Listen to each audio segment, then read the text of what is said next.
தமிழ் திரையுலகில் மிகப்பெரிய நட்சத்திரங்களில் ஒருவராக இருப்பவர் தான் நடிகர் விஜய்.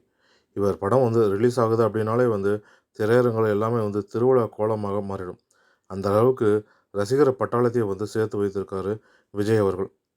தற்போது இவர் வெங்கட் பிரபு இயக்கத்தில் தி கோட் என்ற திரைப்படத்திலே நடித்துட்டு வர்றாரு. இவர் சமீபத்தில் ஜூன் 22ஆம் தேதி 50வது பிறந்த நாளை கொண்டாடினார்.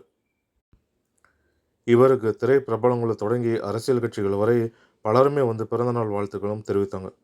கள்ளக்குறிச்சி சம்பவத்தை தொடர்ந்து தனது கட்சியினரை தனது பிறந்தநாளை கொண்டாட்டங்களை கொண்டாட வேண்டாம், ஈடுபடவும் வேண்டாம் அப்படின்னு உத்தரவும் பிறப்பித்தார் விஜய் அவர்கள். கள்ளக்குறிச்சியில் பாதிக்கப்பட்ட மக்களுக்கு முடிந்த அளவுக்கு உதவி செய்ய சொல்லியும் உத்தரவிட்டிருந்தார். இதனால் தமிழக வெற்றி கழகம் சார்பில் விஜயோட 50வது பிறந்தநாள் கொண்டாட்டங்கள் அப்படியே நிறுத்தி வைக்கப்படுது. ஒரு சில இடங்களில் மட்டும் ரசிகர்கள் மட்டுமே கொண்டாடினாங்க. தி கோட் படத்தோட கிளிம்ஸ் 2வது பாடல் ரிலீஸ் ஆகி யூடியூப்லேயும் ட்ரெண்ட் ஆகிட்டும் வருது. விஜய் நடிப்பில் வெளியாகி சூப்பர் ஹிட் படங்களான கில்லி, போக்கிரி, துப்பாக்கி, மாஸ்டர், கத்தி உள்ளிட்ட படங்களும் ரீரிலீஸ் செய்யப்பட்டிருக்கு திரையரங்குகளில். இப்படிப்பட்ட நிலையில தான் தி கோட் படக்குழுவினரும் தனித்தனியாக விஜய்க்கு பிறந்தநாள் வாழ்த்துக்களும் தெரிவித்தாங்க. மேலும் இயக்குனரும் விஜயோட தந்தையுமான எஸ். சந்திரசேகர் அவர்களுமே பிறந்தநாள் வாழ்த்துக்களை கூறி அந்த வீடியோவுமே வெளியிட்டார். உலகநாயகன் கமலஹாசன் அவர்களும் எக்ஸ் வலைதள பக்கத்தில் அன்பு தம்பிக்கும் தமிழக வெற்றி கழகத்தோட தலைவருமான விஜய்க்கு இணைய பிறந்தநாள் வாழ்த்துக்கள்னு வாழ்த்துக்களையும் தெரிவித்திருந்தார் கமலஹாசன் அவர்கள்.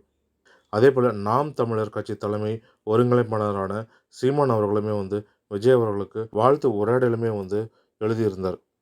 அதில் தமிழ் திரையுலகில் தன் திறமைமிக்க நடனம், உரையாடல், உச்சரிப்பு, உடல் மொழி, சண்டை காட்சின்னு அனைத்திலுமே தன்னுடைய ஆற்றலை பெருக்கி ஆகச்சிறந்த நடிப்பு திறனால இளைஞர்கள், பெண்கள், முதியவர்கள் முதல் ஒவ்வொரு வீட்டில் உள்ள சின்னஞ்சிறு குழந்தைகள் வரை அனைத்து தரப்பு மக்களின் மனங்களையுமே வென்று தமிழ்நாட்டு மக்கள் தங்கள் குடும்பத்தில் ஒருவராக நினைக்கும் அளவிற்கு எல்லோரது நேசத்தையும் பெற்று உச்சம் தொட்டு உயர்ந்து நிற்கும் அன்பு தம்பி, காலங்காலமாய் ஏமாளியாக வாழ்ந்து வரும் சாமானிய மக்களின் வாழ்வில் சரித்திர மாற்றத்தை கொண்டு வருவதற்காக அரசியலில் அடியெடுத்து வைத்து மக்கள் பணியில் தம்மை ஈடுபடுத்தி வெற்றி கொள்ள முனைந்துள்ள எனதருமை இளவல் எனது அன்பு தளபதி தமிழக வெற்றி கழகத்துடைய தலைவர் என்னுயிர் தம்பி விஜய் அவர்களுக்கு நெஞ்சம் நிறைந்த இனிய பிறந்தநாள் வாழ்த்துக்கன்னு பெரிய மடலையை எழுதியிருந்தார் சீமான் அவர்கள்.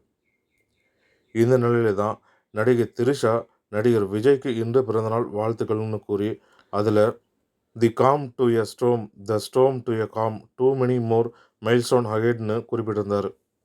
லியோ படத்தோட படப்பிடிப்பின் போது லிஃப்ட்டுக்குள்ளே இருவர் மட்டுமே இருக்கும்போது எடுத்துக்கொண்ட புகைப்படத்தை பகிர்ந்திருக்காரு திரிஷா அவர்கள். இந்த புகைப்படம் பிறந்தநாள் வாழ்த்துக்களை தெரிவிக்கும் பொழுது வெளியிட்டிருந்தார். ஒரு நாள் கழிச்சே திரிஷா அவர்கள் பிறந்தநாள் வாழ்த்துக்கள் சொன்னாலுமே சிலர் லேட்டாக சொன்னாலும் லேட்டஸ்ட்டாக சொல்லியிருப்பாங்க அப்படின்னு கமெண்ட்டும் செய்துட்டு வராங்க திரிஷா அவர்களுக்கு. இந்த புகைப்படம் இதுவரை வெளியாகாத புகைப்படம் அப்படின்றதுனால ரசிகர்கள் இது போல் எத்தனை ஃபோட்டோக்கள் உங்களிடம் இருக்கிறது அப்படின்னு கமெண்ட் செஞ்சுட்டும் வராங்க. அனைத்து ஃபோட்டோக்களையுமே தயவு செஞ்சு வெளியிடுங்க அப்படின்னு கோரிக்கையும் வைத்திருக்காங்க திரிஷா அவர்களுக்கு. மேலும் இது போன்ற தமிழ் சினிமா தொடர்பான சுவாரஸ்யமான தகவல்களுக்கு தமிழ் சேனல்களை யூடியூப் சேனலை பார்க்கும். நன்றி, வணக்கம்.